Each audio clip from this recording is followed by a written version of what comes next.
He got his smicha and master's degree from Yeshiva University. Then for 20 years he was an army chaplain, including as well in Korea and in Germany. Now, thank God he lives here. His wife is on our committee, and I'm delighted to say that his mother is here as well. So, Rabbi Itzkowitz, please.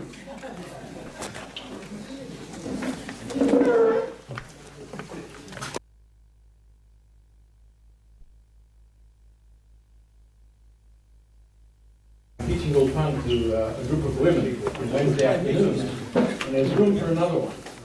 So if anybody's interested in that, see me after.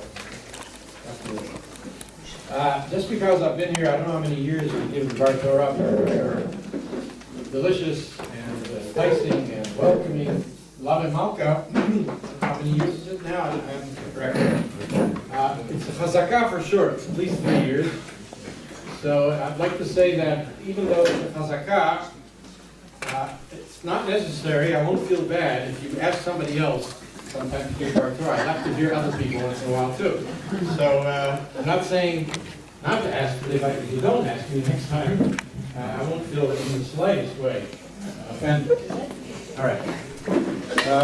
Tonight, being that we have the parsha of Yitro, of course the Ten Commandments, many other highlights in it. Maybe I like to start talking usually by asking a question. Those who are sleeping would wake up immediately and maybe try to answer. But the question is, where in the first word of the parsha do we have the idea of EMUNAH? No. Midrashim, you have to think of Rashi. Anybody? What's the first word? Vayishma. Vayishma Yitro. What does Rashi say there? Mashbuah Shama Uba. What did he hear that caused him to come? He left Midian, the comfort. He was the high priest of Midian, and he comes to the Midbar, to the wilderness, to see the Jewish people. His son-in-law, of course, grandchildren. But what did he hear that led him to come? So there's a machloket. The Rashi doesn't bring the whole midrash, but Rabbi Yeshua briefly says, Milchemet Amalek Shama Uva. He heard the war of Amalek and how the Israelites, fresh nation of slaves coming out of Egypt, defeated the Amalekites. Rabbi Elazar Amodai says Matan Torah Shama Uva. He heard Matan Torah. That's already a machloket if he came before or after, but according to this midrash. And Rabbi Eliezer says that he heard Kriyat Yamsuf. Now Kriyat Yamsuf was first, of course, and then was Amalek, and then Matan Torah.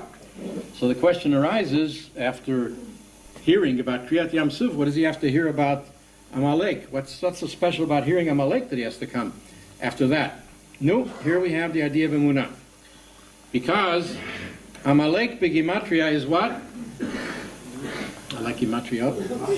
It's the same as Safek. Safek, there we are, okay. Catching on. Safek, doubt. Now, this was a war he heard about where they were attacking Hashem. Milchama Hashem ba'Amalek. They were attacking, they wanted to cool off the zeal of the Jewish people, of the Israelites, and to show that they're not so hot after Hashem after all. They wanted to cool them off. So they wanted to bring their bitachon, their emunah down. Well, Baruch Hashem, we have emunah today. We won against Amalek, and we have this great group of women who work so hard to do so much good. I'll elaborate in a couple of minutes on that. But, you see, it was a victory for emunah. And indeed, you picked a good name for your organization. Not you, maybe whoever picked it. Coming to the Ten Commandments, Aseret HaDibrot. I can't gloss over the fifth one, or the fourth one I'd like to say something about, but I have to say something about the fifth because my mother is here. Kabed et avicha v'et imecha, l'man yarechun yamecha, and l'man yirbu yemechem, and all that. We hope that Hashem gives her many more good years of life. Her devoted assistant here, Julianne, who has been hired a few months ago to help her, and we hope both of the shidduch works for many, many years to come, and that in that zchut we'll be able to also be many years on our land, and in peace, in fact, on our land. So that was one of the commandments. Another commandment I'd like to elaborate on a little bit is Zachor et Yom HaShabbat likadsho, sanctify the Shabbos. You know that it's repeated again in Dvarim, but with a different word. How does it start there? Shamor. what's the difference between Zachor and Shamor? One is positive and one's negative. Okay, the mitzvot aseh, mitzvot lo taseh, right? To make kiddush, onik Shabbos, all the good things that we enjoy on Shabbos. Get a rest on Shabbos, right? Sheina b'Shabbat Tanug, the abbreviation of Shabbos, Shin Bet Taf. Sheina b'Shabbat Tanug, it's a joy to have a rest on Shabbos. And all those good things are especially loved by whom? By those who can afford it, the Ashirim, people who can afford to eat special food, basar, dagim, chol matamim, all the delicious things for Shabbos. So, some of you might be wondering about the cards here. It says bed. Not that I'm tired or anything yet. I did rest today. And the other one says summer. We hope for beautiful weather, but we need the rain as well. These are cards that my wife discarded. And Baltashka to show them away after she was teaching English, you know. She went to some warm water and things. And I used them for my notes. All right. Anyway, so Zachor is especially beloved by the Ashirim, the people who can afford it. Shamor, on the other hand, is very easy to do. You don't do anything, right? You kind of take it easy on Shabbos. You sit back. You don't have to buy all the things. You're observing the negative commandments. Shev al taseh. So that is Shamor. It's very difficult, though, to switch roles. For the rich people to give up their parnasa did not work one day a week. As you know, many, many years ago, especially in the Western countries, in America, which I know, grandparents, grandparents who came there, if they didn't work on Shabbos, it was very, very difficult.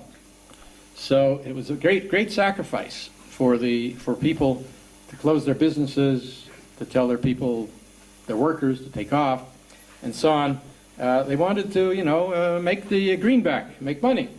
So it's very difficult for the Ashirim maybe to keep the Shamor, and it's, on the other hand, very difficult for the Aniyim, the poor people, to properly enjoy the Shabbos with all the good things that you're supposed to have. And so, EMUNAH, the group here, remember both. They observe the Torah without compromise. Not only that, but they remember those who cannot afford perhaps childcare, chinuch, and they sacrifice for that. So this, again, is a very good thing about this organization. We have to be makir tov. We have to always appreciate and thank not only Hashem for the beautiful rains that we've had this year and the snow that we had this year, but the gashmiyut. Of course, Geshem is related to gashmiyut. Im ein kemach ein Torah. It's a very short story I'd like to say about the Chavetz Chaim, and then one other one will be concluding. Chavetz Chaim once had a Gaon, a great Torah scholar, come to his house, and he was talking, he was giving Torah to the Chavetz Chaim. Talking, Chidushim and all kinds of stuff. I don't know if to impress the Chavetz Chaim or just to sit and learn, get the mitzvah of learning, whatever. I'm not saying why he did it, but the Chavetz Chaim, after a few hours of this, put his hand on his stomach, and he said in Yiddish, "Die Behema levil essen." The part of him which is the Bahami, the part animal, needs to eat something. In other words, even he admitted, "Ein kemach in Torah." Sometimes you got to eat something. And this is a beautiful, beautiful dinner that we're having here, and I hope it gives us a lot of strength to eat Torah and a lot for the organization. I'd like to close, though, another pasuk from the Parsha that we have to say here because these women work so hard. If it weren't for the women, what would be with us, with the husbands, with the sons, fathers? Ko tomar levet Yaakov v'taged livnei Yisrael, the very famous pasuk, right, in this week's Parsha. Tell the women, Beit Yaakov, Rashi says, Elu hanashim, and then after that, the Taged Livnei Yisrael, and then tell the Harim, the men, he says. Why were the women mentioned first? There are many explanations to this. But I'd like to share an experience that Rabbi Meir Shapiro once had. He was on a fundraising tour, and he spoke in a shul, in a synagogue, trying to raise money for his great yeshiva, Chachmei Lublin. And he gave a terrific speech. He was an orator. He was a member of the Sejm, in Poland. He was a member of the parliament. And they say, I heard that whenever you gave him something from any part of the Shas, any part of and we learned Daf Yomi, thanks to him also, some of us here. He established that way back, 1923 or something? And it's gone through so many cycles, learning a Daf of Gemara a day. And he was trying to raise funds. They say that if you would have told any part of the Mishnah or Talmud, would have mentioned it to him, he could tie it in with whatever you're learning today. Bring everything together. The whole Torah is one, he said.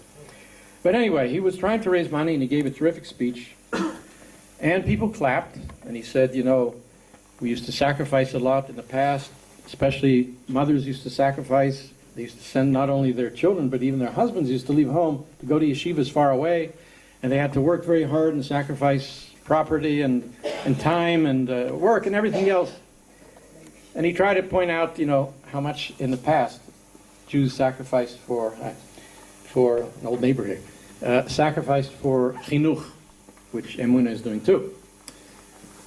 Well, at the end of that, people clapped, but nobody came forth. Nobody raised their hand to give a donation. Until one woman, her name happened to be Dvorah, he found out later, stepped out of the women's section, came over, and started taking off her rings, her earrings, her bracelet, necklace. She laid it on the table, all of her jewelry, and she said, I'm donating this. I don't have any money here, but this is it. Some women followed her and did the same. And then he was a little bit shocked, taken aback, didn't expect, you know, the evening to go that way. So Rabbi Meir Shapiro, so happens to be my mother's maiden name, Shapiro, too. I hope we're related somehow to Rabbi Meir Shapiro. I haven't found it yet. He said to her, he said, you know, this is a great thing that the women are doing. He said, but of course the husbands are going to be a little upset that their women don't have any jewelry. So I'm giving a chance to the husbands now to redeem their wives' jewelry. And they indeed came forth. Many of the men, no, they didn't want to get hit on the head, those who didn't come, I guess, forth to redeem their wives' jewelry. And they did, and he was able to raise a lot of money, thanks to that Devorah who came forth and the other ladies. Now, he closed his speech by saying, you know, he quoted this pasuk from this week's portion. Ko tomar levet Yaakov taged livnei Israel. First tell the women, and then the men. He says, now I see why. He says, if God would have first offered the Torah to the men, it would have been Ein Sof. We would have waited and waited. Nobody would have come forward. So it had to be to the women first. Again, I'd like to bless all the women here and in your work, the great work that you do. By the way, he said also that the Devorah, the name Devorah, who was the famous Devorah? Eshet Lapidot. Eshet Lapidot. And he said, you know why it says that she was the wife of Lapidot? What do we have to know her husband's name for? Devorah was a great prophetess. Her husband, what did he do? We don't see anything he did. Barak did. Barak ben Abinoam. But Lapidot says, because he says, Devorah made petilot. Lapidot, she made for the Mishkan. Devorah, you probably heard this before, Midrash. Rashi brings it right there on the spot in Sefer Shoftim, that Lapidot means that she made these Lapidot, these torches, these flames, for the Beit HaMikdash. That was the big thing. And he said the women here also. They lit the fire so that the men would be able to come forth also and learn Torah. May Hashem bless you with the strength for many more years until Mashiach comes, and indeed everybody will see the light of Torah and will be able to support each other. Thank you very much.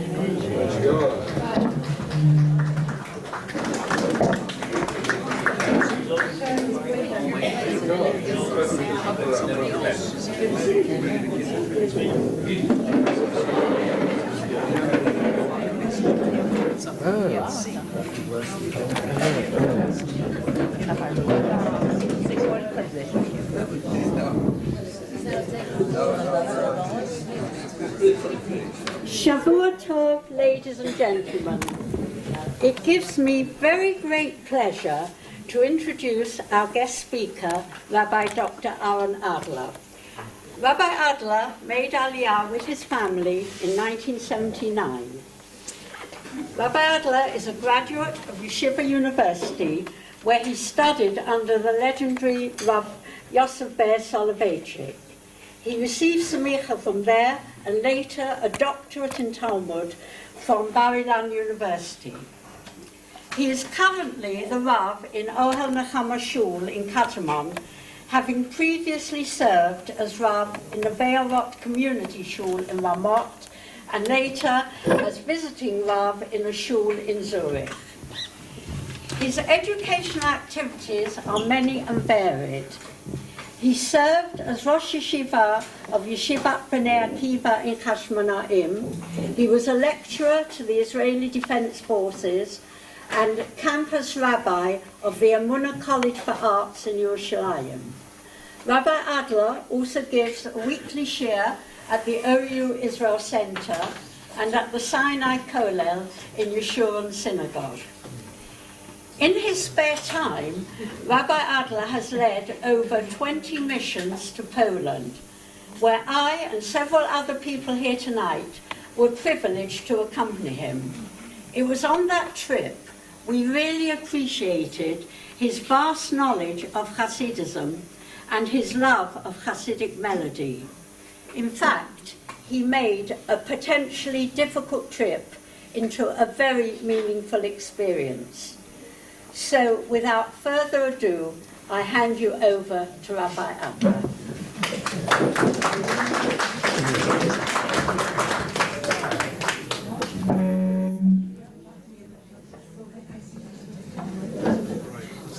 Do this.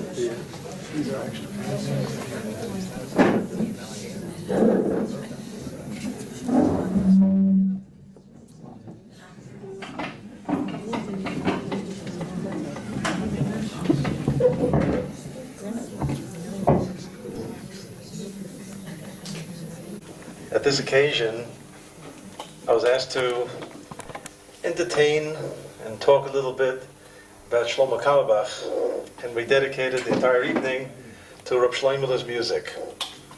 Tonight, I was asked to do something a little different, to deal with Hasidic stories and song, the Hasidic experience. So, let's begin with a little song, and then we'll work on the Hasidic Maisalach and their implications.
We talk about Chassidut. It brings us back to the days of Baal Shem Tov 300 years ago approximately. And we know that what happened at that time was not the discovery of a new brand of Yiddishkeit, but rather the focus moved from a purely intellectual description and definition of what it meant, closeness to HaKadosh Baruch Hu, connecting to HaKadosh Baruch Hu, dveikut in a halachic sense, to a type of connecting to HaKadosh Baruch Hu, less so by the mind, more so by the heart.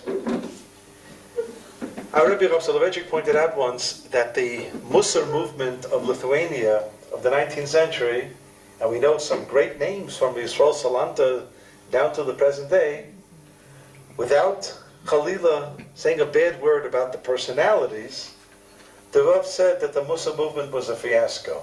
I'll explain to you what he meant by that. While the Hasidic movement in Poland was a smashing success. And you have to realize the Soloveitchik family were not Hasidim.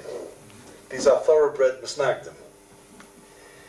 Basically, when you talk about a movement and you want to know if it succeeded, the place, the avenue, the location that you're going to seek out to see if it succeeded in terms of the masses, well, walk around Klal Yisrael.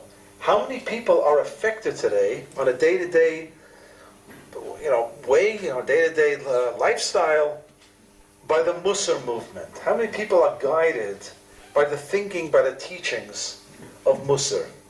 The Musar movement, in its classic sense, spoke very much about the fact that man was not really worth much, at least some brands of the Musar movement, and most people didn't want to hear that message.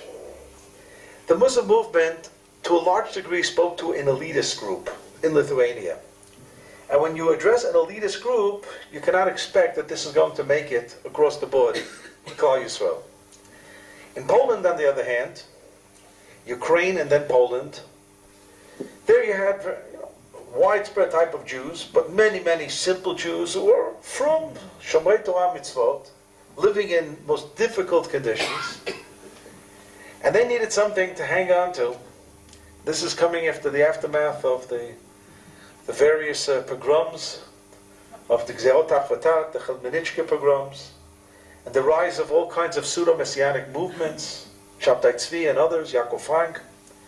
The Hasidic movement was there to give people something to hang on to, that even the simplest person in the world has a chance to get close to HaKadosh Baruch Hu. In the world of Lithuania, where success was measured by your greatness in Torah scholarship, in Poland, that was not the criteria at all. Not that they didn't have great Talmidei Chachamim, they did have. They had great tzaddikim. When you talk about the masses connected to HaKadosh Baruch Hu on a different wavelength. And what the Hasidim did, what the Admorim, the Rebbes succeeded, was to have people connect through song. Now they didn't invent this either. Song takes us back to Beit HaMikdash. And that's part of Avodat Hashem. Ashir shal Leviyim Oyu Omrim Beit HaMikdash. No doubt. So there is an aspect of shira and musical accompaniment in Beit HaMikdash. And we also know that in the Middle Ages, even before the official Kabbalistic movement, in the 11th century there was a movement called the Yodei Merkava, those who came down from the chariot. It's an interesting phrase, based on Maaseh Merkava, which we read about just today in the Haftarah from Yeshayahu Perek Vav. Yodei Merkava was a movement, almost let's call it a pre-Kabbalistic movement, and they were the ones who introduced into the Siddur what we say every single day at the end of Psukei Zimra, Vavarach David.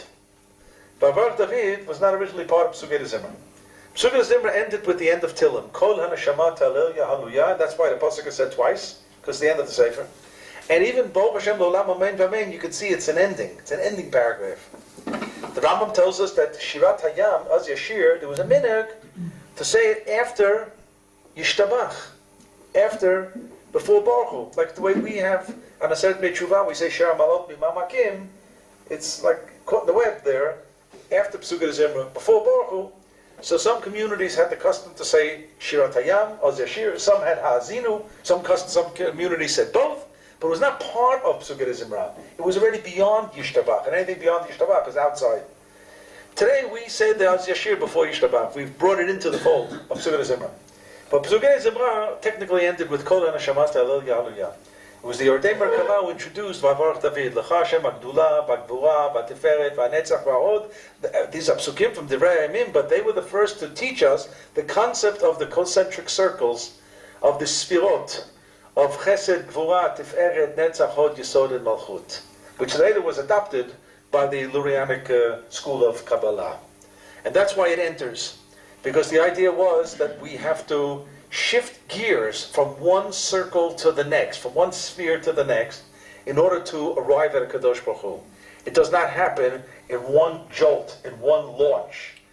And the Yordei Merkava believed that it would be music that would serve as the shifting of the gears. If you may, the clutch of the car. You need something to shift gears. And music would be that which would be used as the medium to move us from Gvura to Tiferet to Netzach to Hod and Malchut and so on. So music is not new. It was the Hasidic movement that very much incorporated this as a very important aspect of Avodat Hashem. Several years ago, I heard a shiur from a great Rabbi, Rabbi Lichtenstein, from the Yeshiva Har Etzion, Rosh Yeshiva, Rabbi's son-in-law, most of you know him. And he quoted the Rav's uncle, Rabbi Soloveitchik, the Rav's brother, Rabbi Soloveitchik, Zechron Levracha from Chicago, who quoted the Baal Tanya, the founder of Chabad, of Shnei Zalman from Liadim, said there are 3 levels of nigun. The lowest level of nigun is a nigun with words. A higher level of nigun is a nigun without words. I think we mortals can even understand that. There's something very spiritual just about the nigun without the words. But the first Rebbe of Chabad goes on to say there's a higher level, and that's a nigun without a nigun. And this I didn't really understand. I went over to Rabbi Lichtenstein after the shiur and I said, I think I understand what this is. It's a Litvischer nigun. But in all sincerity, somebody heard this from me once and presented me with a book called The Ginah L'Or HaChasidut. And I finally began to understand, even in a small way, what this concept of nigun lelo nigun means. And that was the ability, and very few people would even have this, to make these transitions from chesed to gvura, gvura to tiferet, without the use of a medium. And that means it was really the highest level of nigun. So most mortals would require some type of medium, of nigun, to make the transition. But if somebody was already up in the highest spheres and could do it with automatic transmission, so that was already a nigun without a nigun. A very, very lofty idea, humor aside. And in this sefer, Nigun Niginah L'Or Chasidut, so it's a Lubavitch book, and it's explaining many, many facets of nigun in the world of Chabad. But I'm just going to read a line. It says, Niginat Nigunim Chasidiyim Yichelek Me'avodat Hashem. It's an integral part of Avodat Hashem, the song itself. He's not talking about the words. So that the very, very structure of music, the sound of music, and how that impacts on a neshama, how it impacts on a person's vocal cords, his lips, his tongue, and all the bodily functions that are necessary to bring out the music, all become sanctified because of the music. And I say again, I'm not going to read you the book, but it's an entire exposition here of the role of music in Hasidic life. Now, some of the Hasidic groups, ultimately, we talk about the Baal Shem Tov. The Baal Shem Tov believed that in each generation there was one tzaddik, and his role fundamentally was to allow the tefillah of Klal Yisrael to make it to HaKadosh Baruch Hu. What were the issues here? In Sefer Megillat Eicha, that was authored by Yirmiyahu Navi, in the 3rd parak, it reads, Satam Tfilati, the fact that HaKadosh Baruch Hu was no longer evident and present amongst Klal Yisrael, what we call Hester Panim at the time of the Churban. So Satam Tfilati, the road to Tfilah was blockaded. We can't pierce through this wall. So it's like you're davening to the wall, and you're not davening to Kadosh Baruch Hu.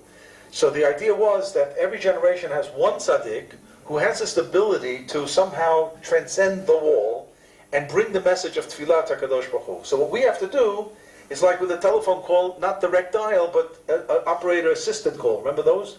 And the Rebbe, the Admor, would serve as the operator. And if you directed your tefillah through the tefillah of the Admor, then you had a fighting chance that your tefillah would also make it to Kisei HaKavod. You can hear a little bit why the Vilna Gaon was so against the Chassidut. On this very, very point, by the way, the Vilna Gaon did not tolerate it. The Vilna Gaon said this sounds very foreign to Judaism. and that each Jew, no matter what the circumstances, had the ability to daven. But nevertheless, this is pure Chassidut, and each generation would have one tzaddik. But the Baal Shem Tov had a primary student, and he was Rav Dov Ber the Maggid from Mezrich, who he had many students. And from those many students, we now have differentiation. The Baal Shem Tov is not in Poland, he's in what modern-day Ukraine, in Mezbich.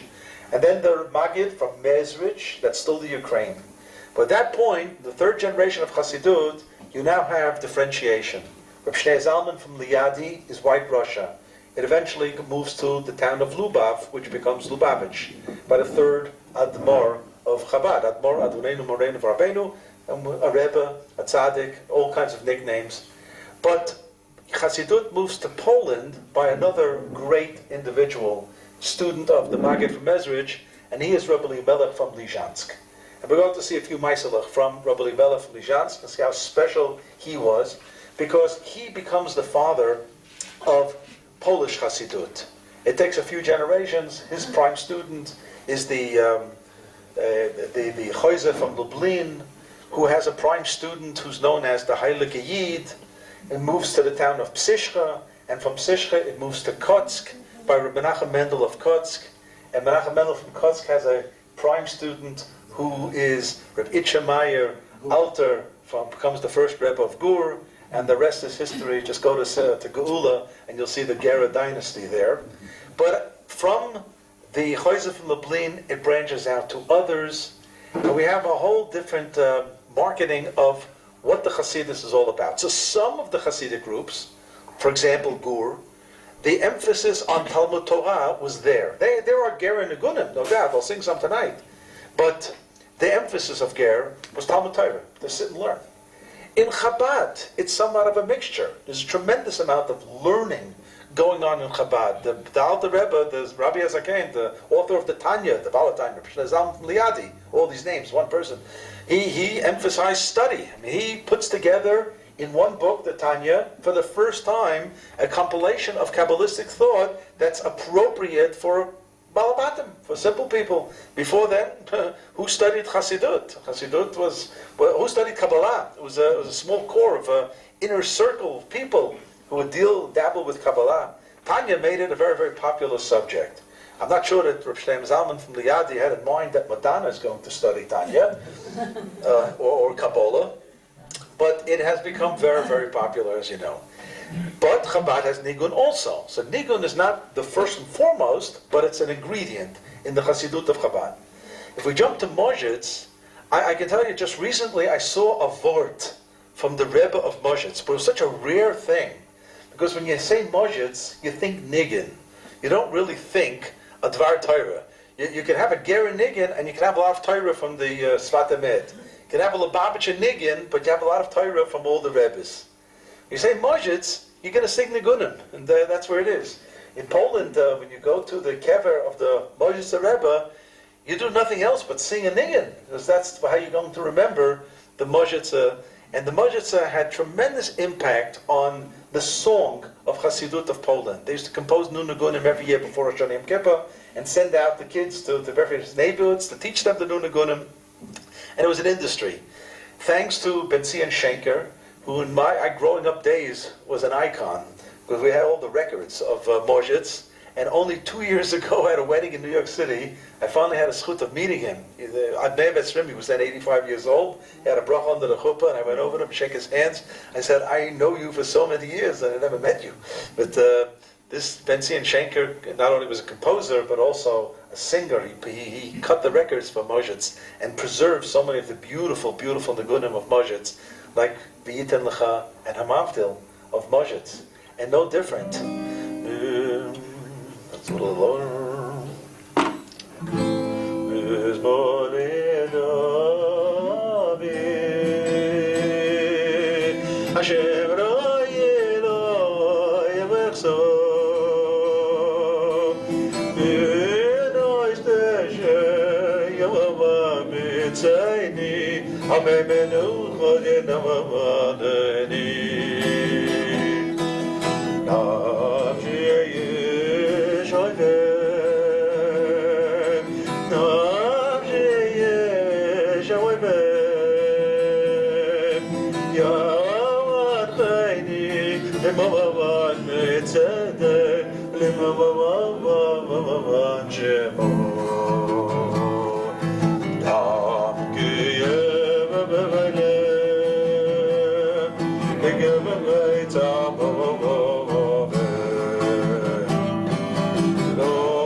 And I can tell you that I learned this thing when I was a little child.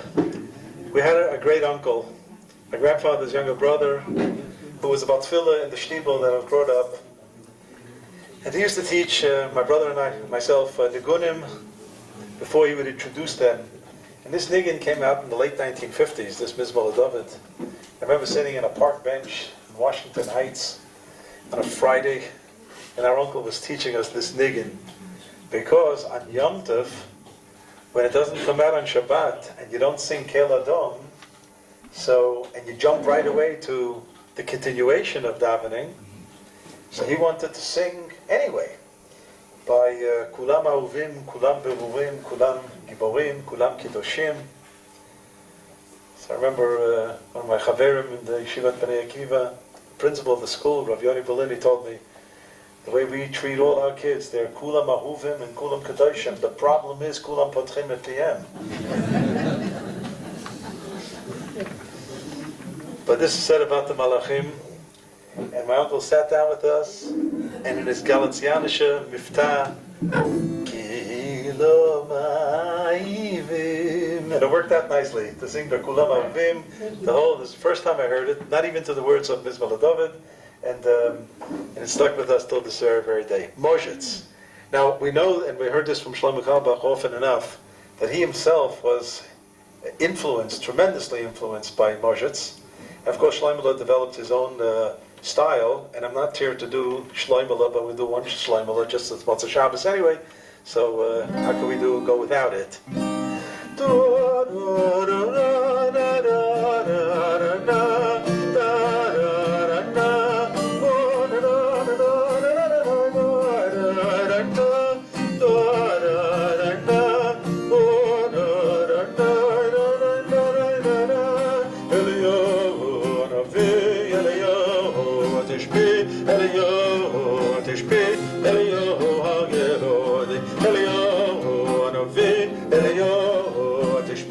Eliyahu,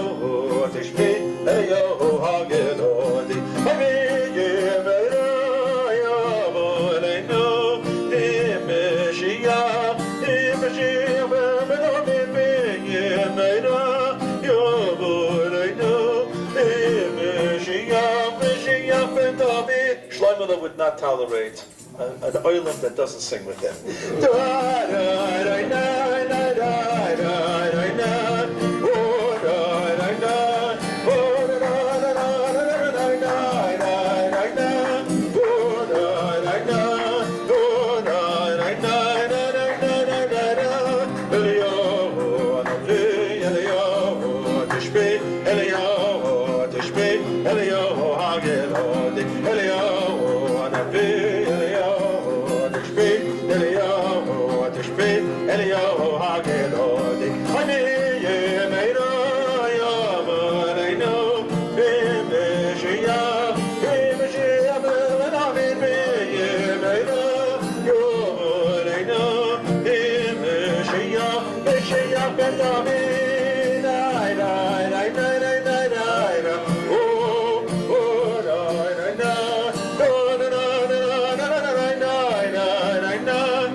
Today there's an entire literature called Sipurim Chasidiyim, Hasidic stories. The famous Rav Shlomo Yosef Zevin Zatzal, who was the editor of the Encyclopedia Talmudit, wrote a whole book of compilation of Hasidic stories. All you have to do is go to Rabbeinu Google on the computer. He's from the Gedolim today, Rabbeinu Google. He's a Boki and everything. And just ask, do a search for Sipurim Chasidiyim, and you're going to get an unbelievable amount of information, source material. So I culled just a few things that I thought might be of some interest. I'll translate. I know we're doing this in English tonight. But just take a look at the pages that I handed out. If somebody did get a page, we still have some here. The last one on the first side, the last one, it says Kriyat Shem Lenolad. See it? Kriyat Shem Lenolad. Calling the name.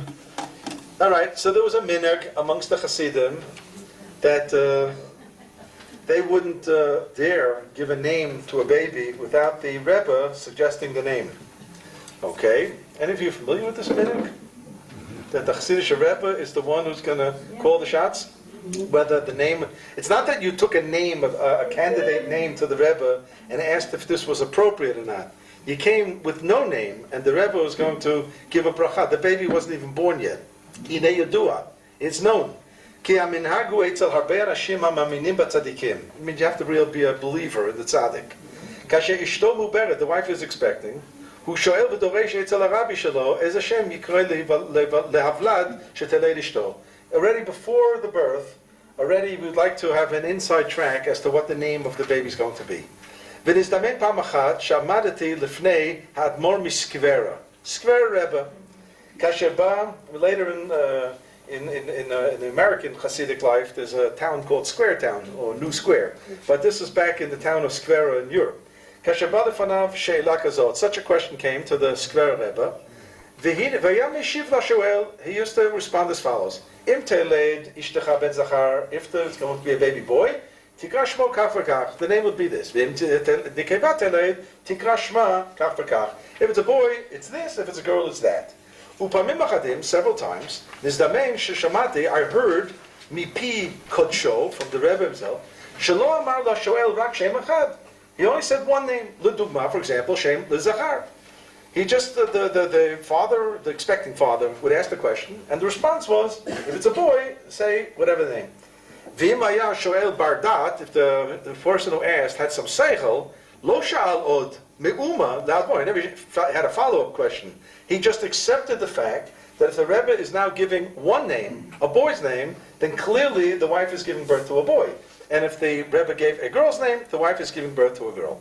Omnam, however, Imaya shoel shalomidad, if the questioner was not such a smart fellow, and he asked this follow-up question, V'sha'al admor, and what's the deal if the wife gives birth to a girl? Az amar lo admor shem l'nekeva gam kein. So then he gave a name for the girl as well. Kein is damen li pa'amim achadot. This happened to me several times. Pa'am achat, dibarti minyan ze mish echad, Shayano Seilat Mor Hanal. I heard the following story. Siper li oto ish, the person told me, Ki pam achat haya etzel Admor, by the Rebbe, be'et shayta ishto mubered, when his wife was expecting. V'sha'al Admor, ez Hashem yikal le'avlat shishtaled ishto. It's the same question. Ve'amar lo shem shel zachar. The Rebbe gave him a boy's name. V'sha'al hu od l'Admor, ma yem telei nekivah, if the baby's a girl. Ez Hashem ekalo, what name could we suggest? Amar lo Admor, shem shel nekivah. He gave a girl's name. Amar isha, now the person said to the Rebbe, that's not a good idea. Ki imo korim ota b'shem zeh she'amar Admor v'yeh b'chayim chayita. No, rega. The Rebbe said Leah, but this fellow's mother's name is Leah, and she's still alive. And that didn't sit well. That didn't sit well with the fellow, because there's even an implication that the mother is going to pass away before the baby's born. And he didn't like this answer. He tells the Rebbe, I'm sorry, I'm reject. Imagine a chosed telling the Rebbe, I can't accept this. Amar lo Admor, im kain bechrach sheteleit ishtecha ben zachar. Instead of changing the name for the girl birth, he says, well, then what's left is your wife's going to have a boy. Vayisa ish shana lebeito, v'ishto yalda ben zachar. Worked out fine, and they had a boy. Kasher, b'diuk exactly as the Admor said. About after 9 years, 9 years after she had her last baby, all of a sudden, it's very miraculous, she gives birth to a daughter. A span of 9 years passes, she's not having children anymore, at least she thinks she's not, and all of a sudden, out of nowhere, she's expecting, and she gives birth to a daughter. Meta imo rechmana litzlan. When the daughter was born, the mother died. Ka'u shem kishem imo kasher amar admor mikodem. As the Rebbe had suggested all along. Okay, what exactly are you going to do with this story and how that impacts on... Well, you don't have to do anything with it. Nothing, okay. This has to do, as the opening line said, you have to be a ma'aminim batzadikim. See, if you're a little bit of a skeptic, these stories are not for you. They're not for you. But I'm trying to just bring you a little bit into the world of Chassidut. And in the world. What? EMUNAH's in the world. EMUNAH's in the world, right, but it's a different EMUNAH, right. Or, for example, the bottom of that second page, Hachanot LePesach, this brings us already to Rabbi Elimelech from Lizhansk.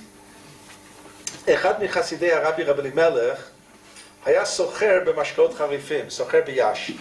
One of his Hasidim dealt with the spirits and whiskeys. Yash is yain saraf, saraf is whiskey.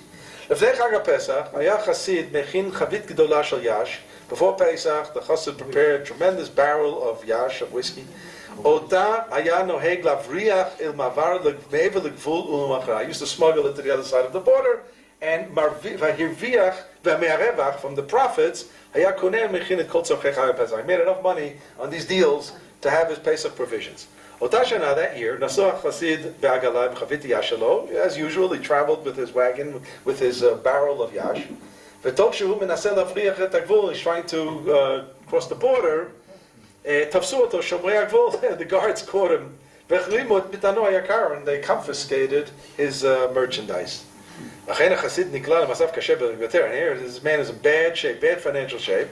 All his money is invested in this one barrel. If he does not succeed to sell this barrel of yash, he's going to be penniless. We're going to have provisions for Pesach. So he came running to the Rebbe, Rabbi Elimelech. He tells the Rebbe everything that just happened to him. In his difficult financial situation. He wants to hear what the Rebbe suggests. Go back to the border, the guard at the border.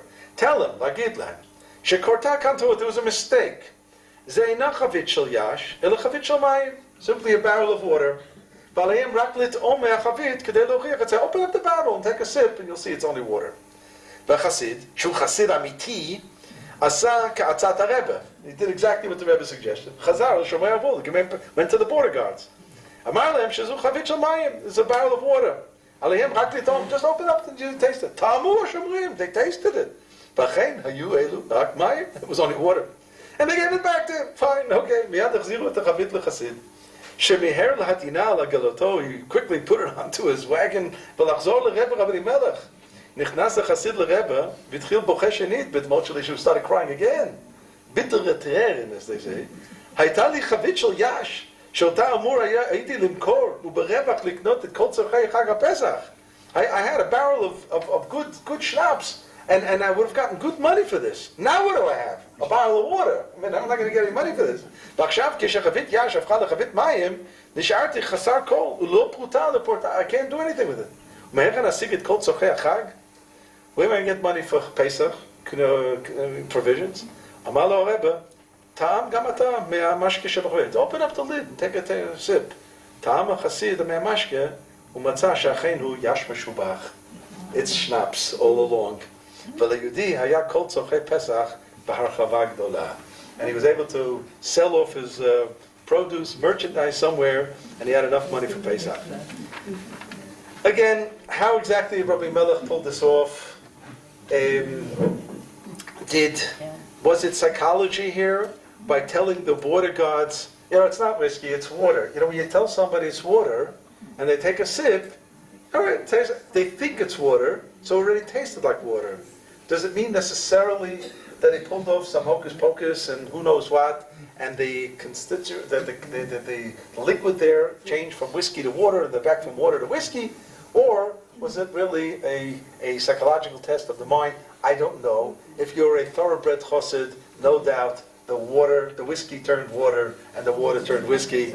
You take it for what it's worth. But you have to realize these Hasidic Amaises are not just once in a blue moon. These are stories that generated over and over again. If you go back to the first page. And maybe it's only a Maisa. What was that? Maybe it's only a Maisa. Maybe it's only a Maisa, but you should know that even only a Maisa, that means it didn't really happen. There's a moral lesson. There's a lesson. They're trying to teach us. In the Hasidic Maisas, they're clearly trying to teach us something about the role of the Rebbe and the possible influence that the Rebbe had on people's lives, and how perhaps with Tzaddik Gozer Kadosh Baruch Hu Mekayem, the Rebbe could intervene on some level, and people really believe that. The story of the Besht, Miyabesh Nahar, the Baal Shem Tov dries up a river. The Felach Bessarabia in Romania, in the area, in the district of Bessarabia in Romania. There was a river that was a regular river that flowed past. There was a kala from some village before the wedding, Kodem HaChuppah. She went there to do tvilah before the chuppah. And she went through that river. She drowned in the river. Nodazot la Baal Shem Tov. And the Baal Shem Tov went to that river, Vayelech Baal Shem Tov al Nahar, and he issued a decree, V'yigzor alav, ki b'shvil ma'aseh zeh, almost a punishment to the river, Yidyabesh, the river should dry up, V'yasu mimenu agam mayim katzar. What will remain is just a small little pond, nothing more than that. V'kach v'chein haya, and that's what it was. Charkach, chei ptirat habesh, after the Baal Shem Tov died, pam achat nasa derech sham, echad b'bnei ha-Baal Shem Tov. Somebody from the family of the Baal Shem Tov passed by.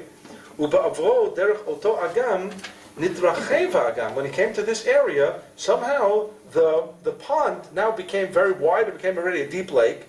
V'ratzam l'shtof v'litbo et ish hanal, and was ready threatening to drown this person who's from the household of the family of the Baal Shem Tov. Vayavo Baal Shem Tov batzmo me'olam elyon. Baal Shem Tov returned from the upper worlds. Vayatzil oto b'sher b'chayim. And the Baal Shem Tov returned to this world, saved him, and he remained alive. Vayomel Baal Shem Tov tells this descendant, Ki maya yodea ata, if I would now know, echu ha'avir me'olam hazeh, what the air, the atmosphere of this world, olam hazeh, feels like, Lo haya ba le'olam hazeh latzilo. I never would have come back to rescue you. Ki kashe alav me'od lisbol ha'avir me'olam hazeh. It is so difficult to tolerate the air of this world after having been already in the upper world. Ha'maseh shamati me'ish echad shaya sham etzel oto agam mayim I heard this from somebody who was actually there, as if to say we have to have some testimony. These Maisalach happened all the time. All the time. Again, you're a skeptic. This can't be, this is ridiculous. There are even some halachic problems with this kind of a story.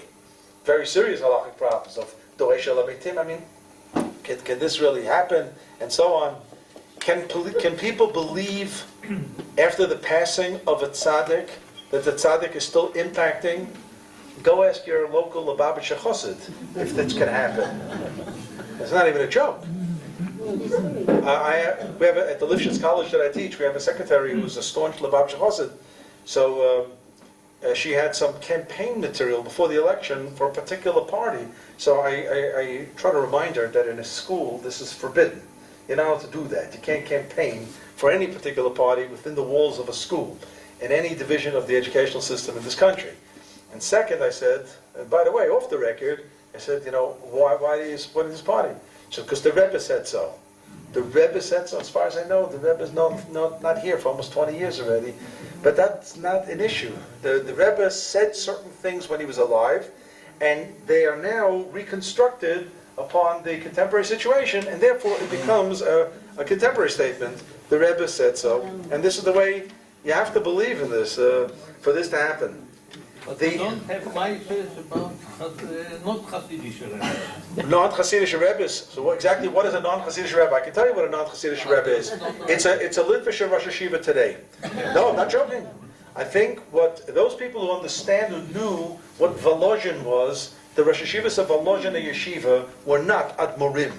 Never did the Rav Chaim from Volozhin, the Talmud from the Vilna Gaon, never did the Netziv of Volozhin or the Rav's great-grandfather, Beis Halevi, Rabbi Yosef Dober Soloveitchik, expect that Talmidim would come to them for eitzes and wouldn't make decisions.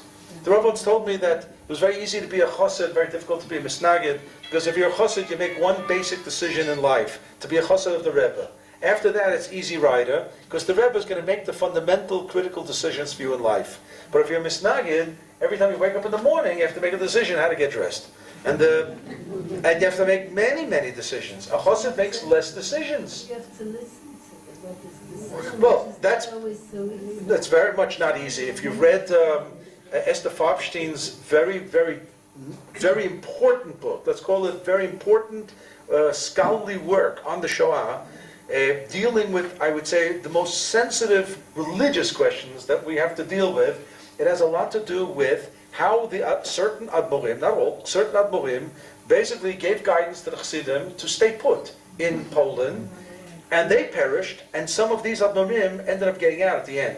These are difficult questions.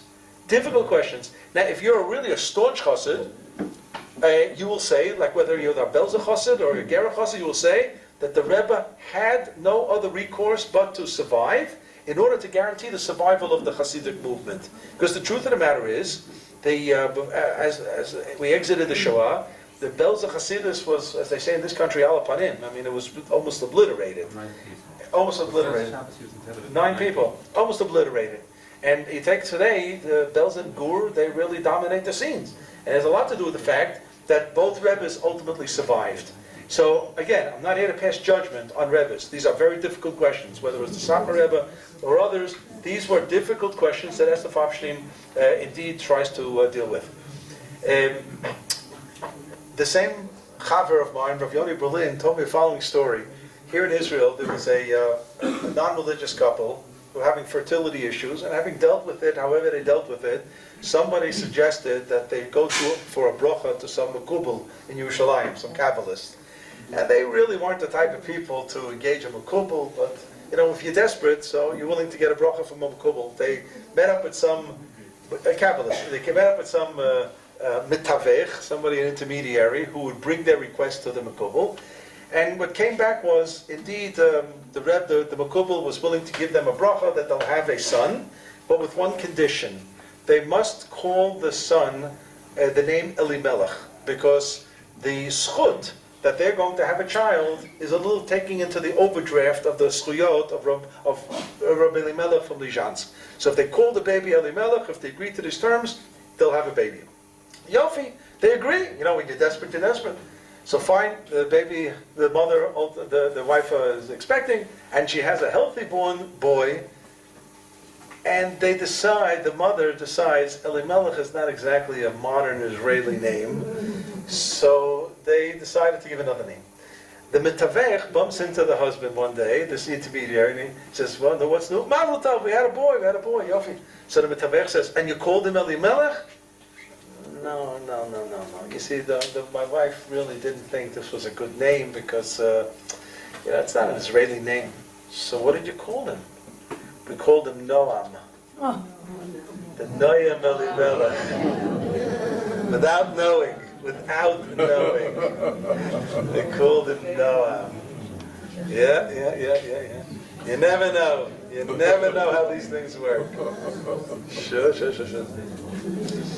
Before we get to the very most interesting story from Lizhansk, so I just want to just share some of the melodies of Gur and Chabad that we're familiar with. We're familiar, we just don't know sometimes that they're Gur and Chabad. No, this is Ger.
The one who recorded this was, remember who?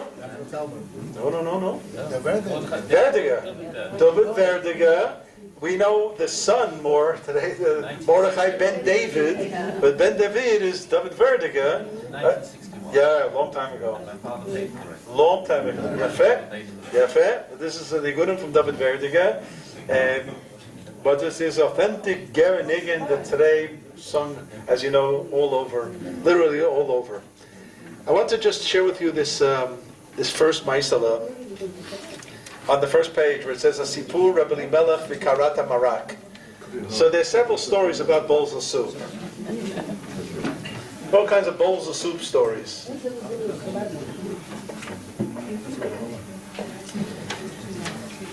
One bowl of soup story is a Balatanya story.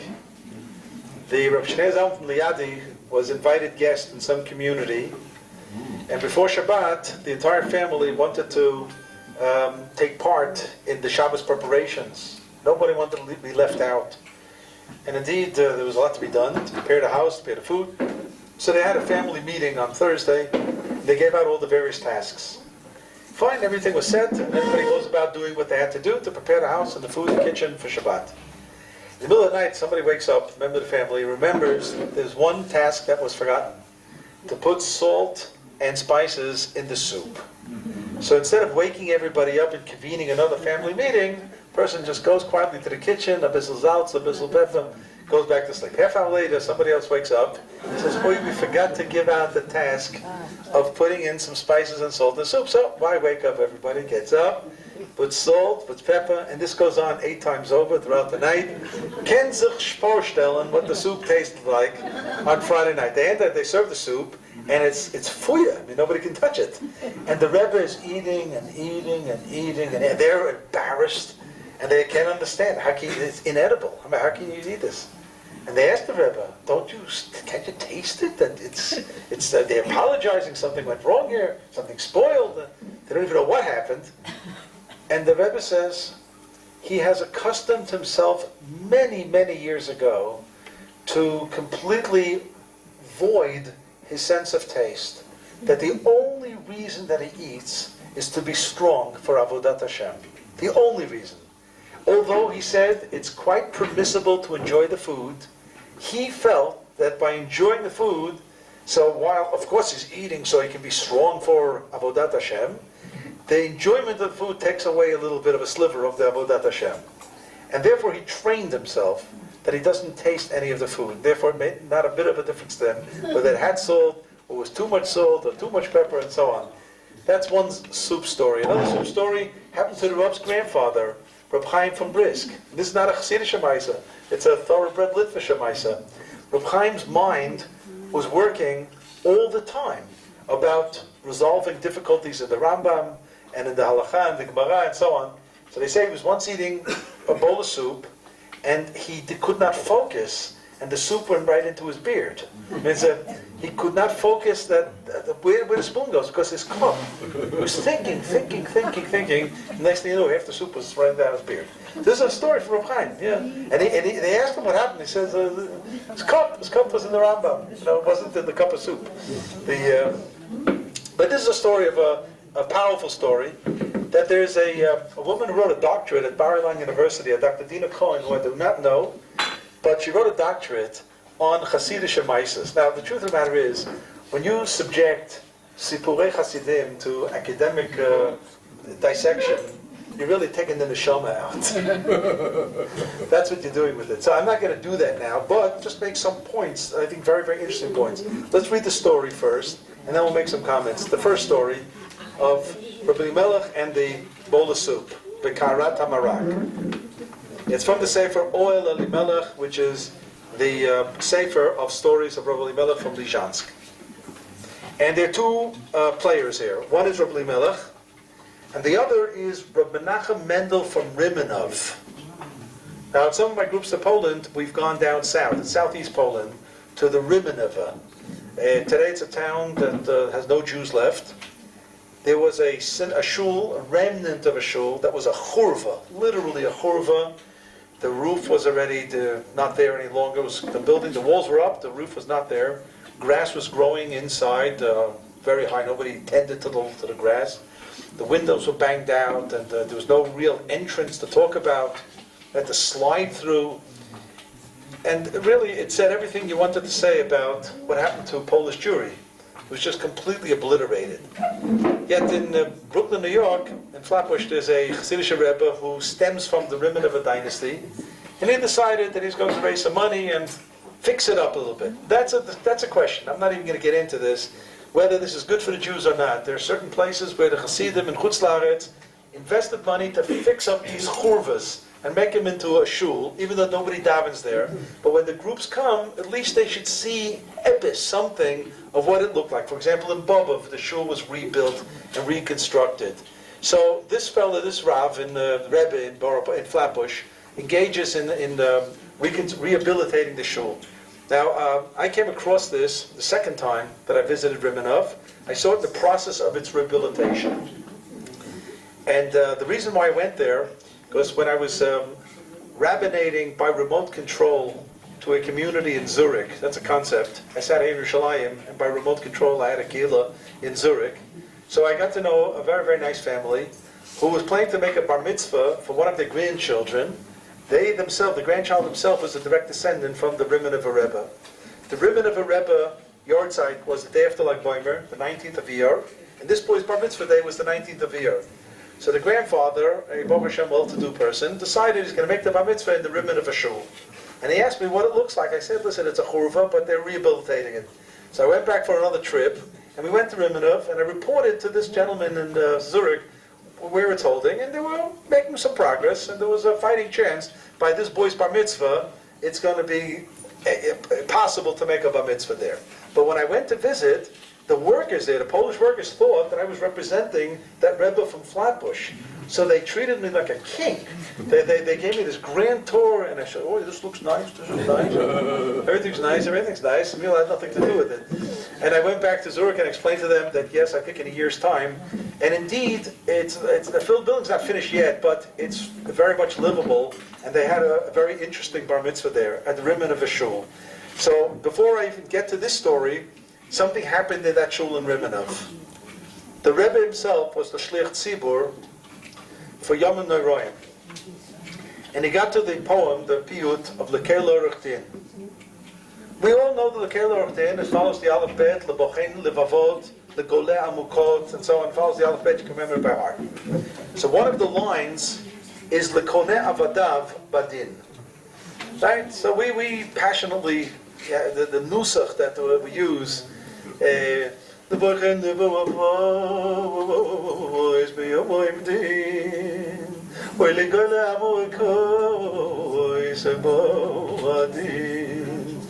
Right? The doivem mishorim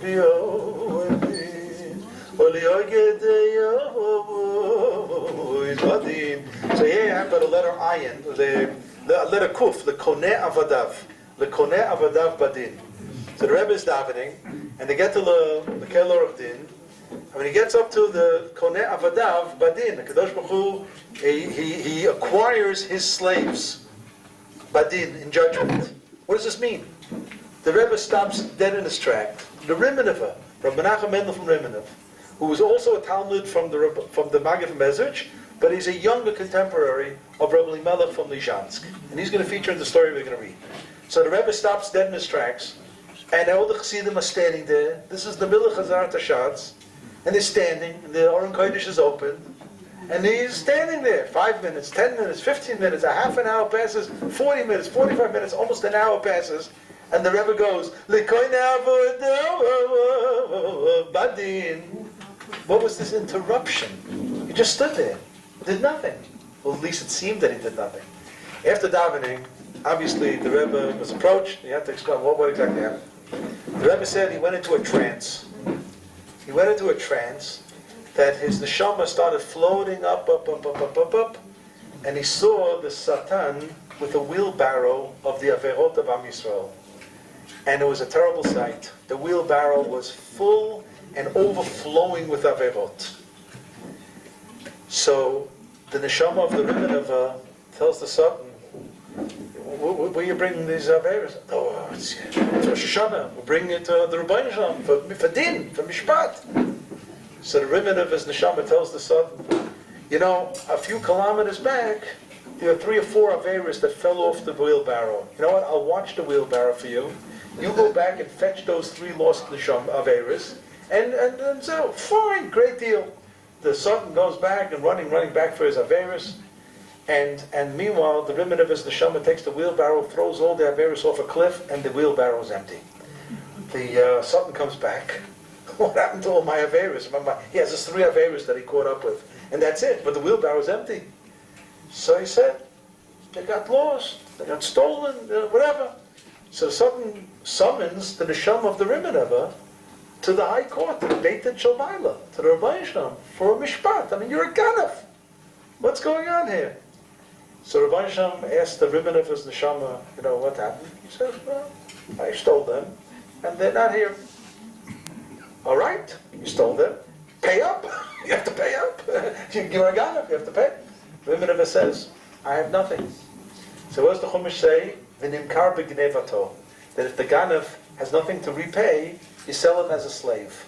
And he'll work those years and pay off what he owes to the person who was stolen from, the victim.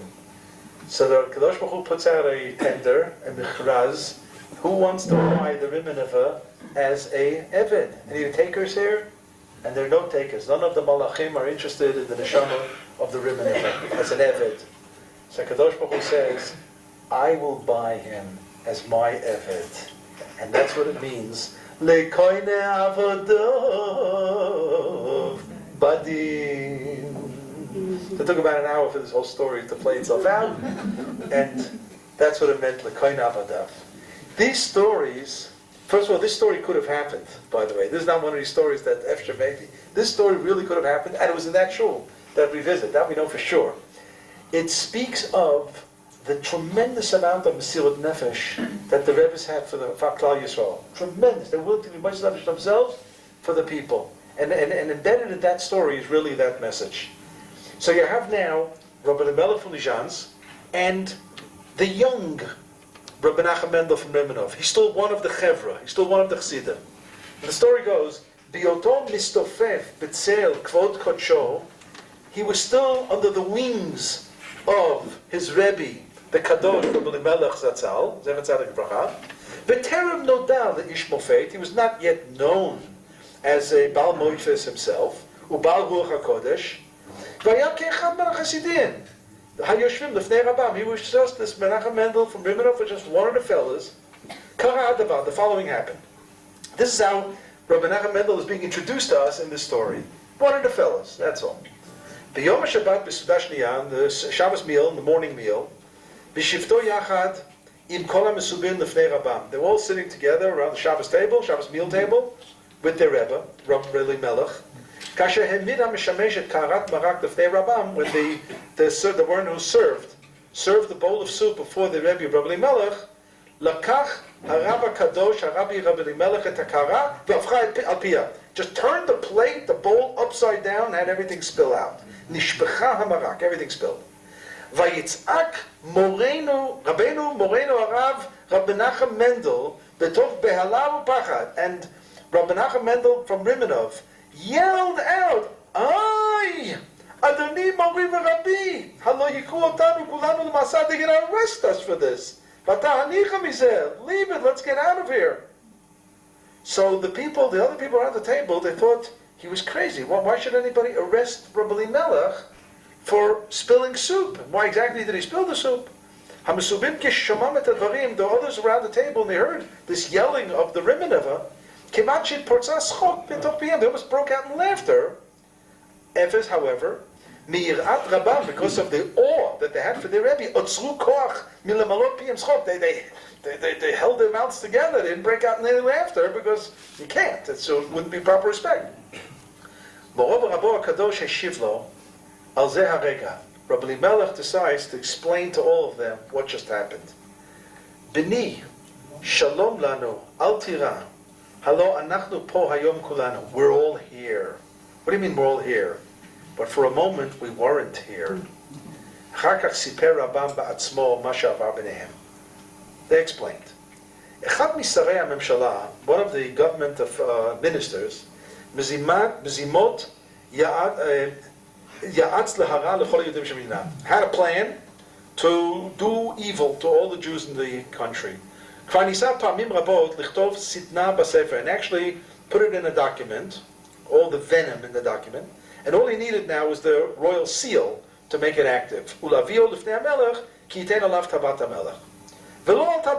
This minister didn't succeed in getting the royal stamp to put on it. Why? Every time he was ready, something happened. The document wasn't ready to properly put it on the table of the king.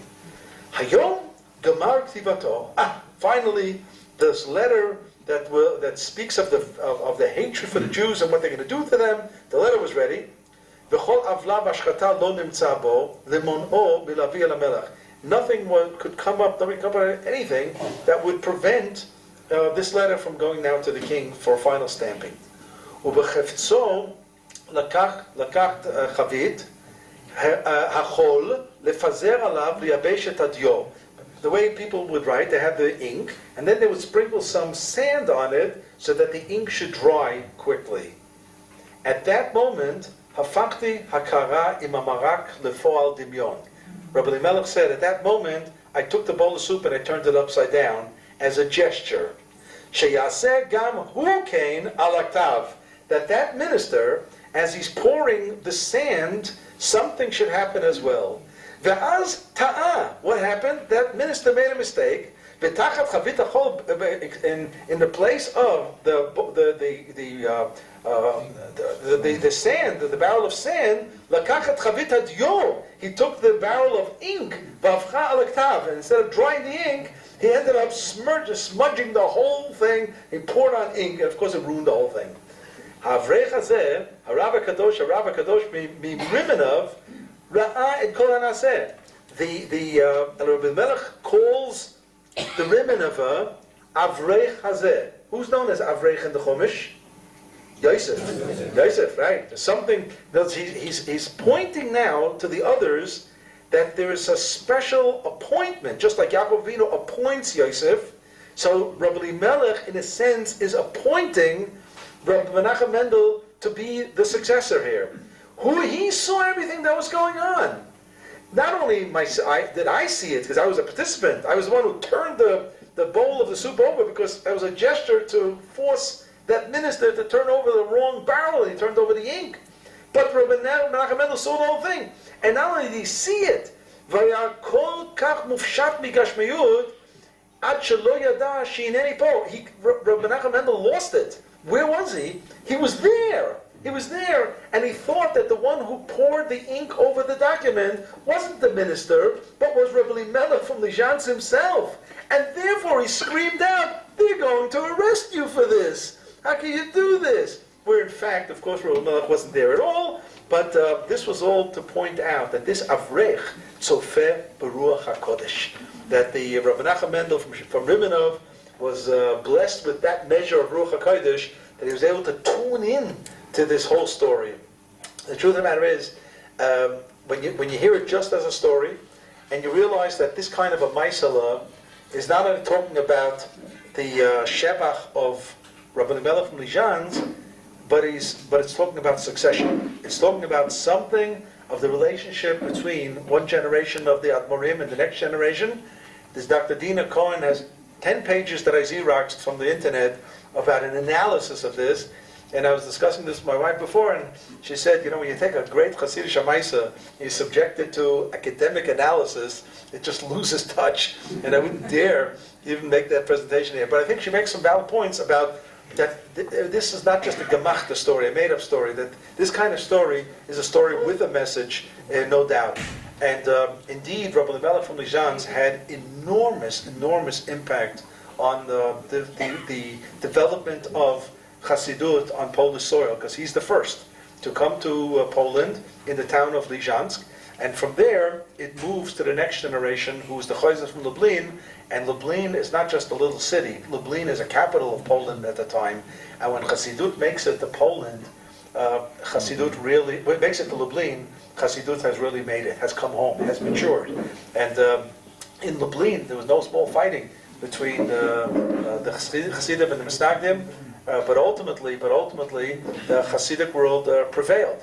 The Misnagdim world in Lublin said that when the Chayzer from Lublin will die, they're going to make a kiddush. I mean, that's how the schism between Hasidim and Misnagdim are. Said they're going to make a kiddush, and they're going to eat and drink and be merry. And the Chayzer said, the day that I die, nobody's going to eat and nobody's going to drink. What happened was, it was Simchas Torah, and the Chayzer fell out of the window. The Chassidim called this the Nefilah. And Nefilah doesn't just mean the fall. Something happened in a Ruchani way that he fell. And while he survives the fall, but he never really survives. He lives for another 3/4 of a year in a very, very difficult situation, and he dies on Tisha B'Av. The day that he dies, nobody eats and nobody drinks.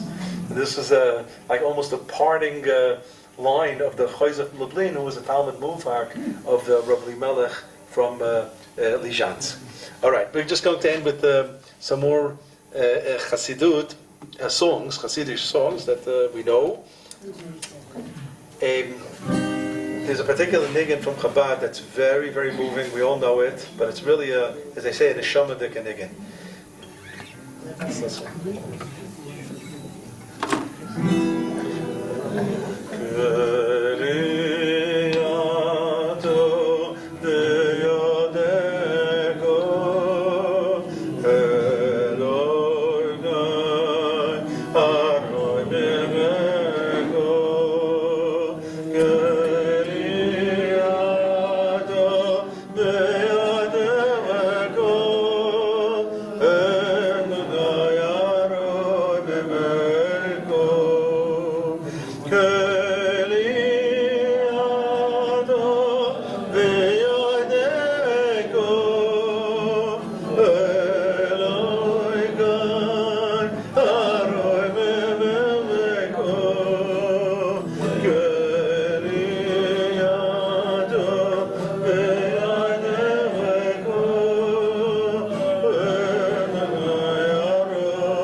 From Chabad that I believe is not authentic Chabad. They borrowed it from another Chatzer.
That's Chabad also. You know, well, there's a niggin that some of you most probably know. It's a Friday night niggin. It's from Rabbi Aaron Mikarlin, Yair Sof. How many of you sing it on Friday night? Da, da, da, da, da, da, da, da, da, da,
da da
The singer Yitzhak Meir tells the story in the name of the Maggid from Mezrich. Rabbi Aaron Mikarlin was a Talmud there as well.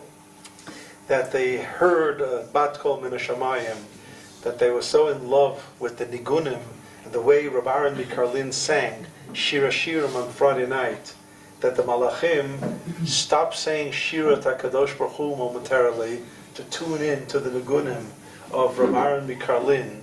That came a request that he should compose a nigun for Kedushat Shabbat, and this is where the Koyach Sof came into play.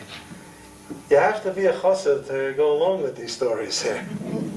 So but it's just an absolutely beautiful nigun, absolutely beautiful. It took me a long time to learn it, by the way. It came through my kids and my sons-in-law, and they brought it to the table. But it's really a beautiful nigun. You know, at the time is looking at the watch here, and we're just going to wrap it up with. I don't know if you're up to Shir HaMalos yet, but we'd like to sing Imash Kechech Yerushalayim from Shlomo, and then move into Shir HaMalot. We can do this if you want. I don't know if I'm sure there's some more announcements. You want? Yeah? What? You ready for Shir HaMalot anyway? Are there going to be more announcements? Because you want to make the announcements, and I'm going to lead into Shir HaMalot. Okay? Please. Oh, you want to do the raffle first before benching? We want to do a raffle. Can we just do the raffle? Sure. Has everybody got raffle tickets? Here. We've got 3 raffles, so I can speak loudly. Okay. All right.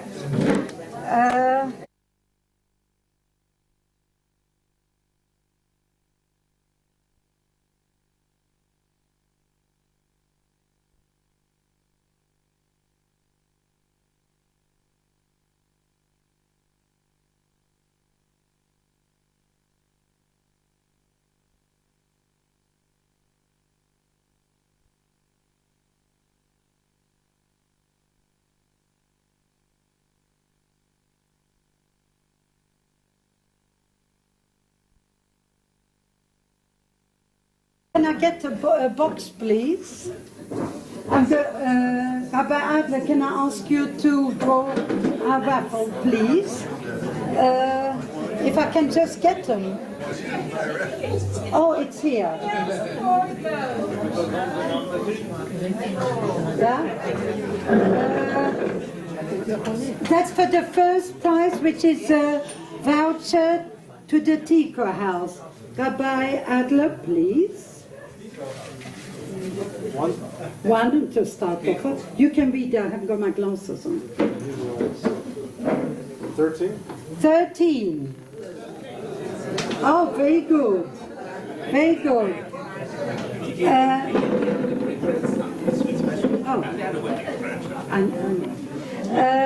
The second prize is a beautiful bowl of fruit made up and donated by Delia.